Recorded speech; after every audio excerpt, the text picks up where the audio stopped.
আজকের ট্রেড থেকে দারুণ শিক্ষণীয় ব্যাপারগুলি আমার জন্যই রয়েছে। ফার্স্টে ছিল টিভি বটকাতে রিজেকশান ছিল রেজিস্ট্যান্স থেকে।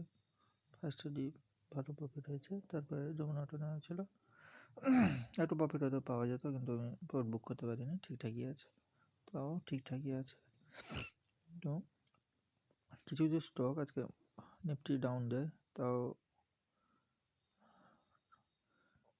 কিছু কিছু স্টক খুব ভালোই পারফর্ম করেছে। যে পেশেন্সটা দেখানোটা খুব জরুরি ছিল আজকে, যেটা দেখিয়েছি। মানে হঠাৎ করে ভুলভাল ট্রেডে ঢুকে যাওয়া ব্যাপারগুলো, সেই ব্যাপারগুলো আজকে ছিল না। এটা দারুণ নিজেরই ডেভেলপমেন্টের জায়গা।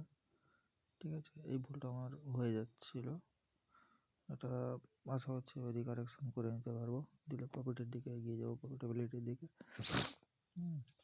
আর এগেন্সের ট্রেন্ড ফট করে যে ঢুকে গিয়ে মনে হতো যে কিছু প্রফিট মুনাফা করে বেরিয়ে আসবো।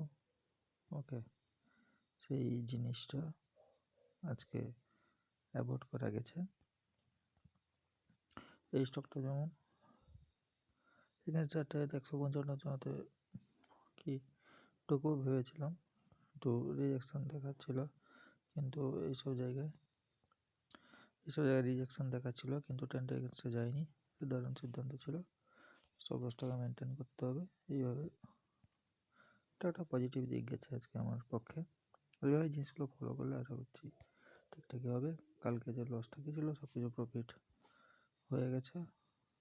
দারুণ আনএক্সপেক্টেড রিটার্ন, এরকম রিটার্ন সবসময় পাওয়া যায় না। Nice, thank you. এই ডিটেলস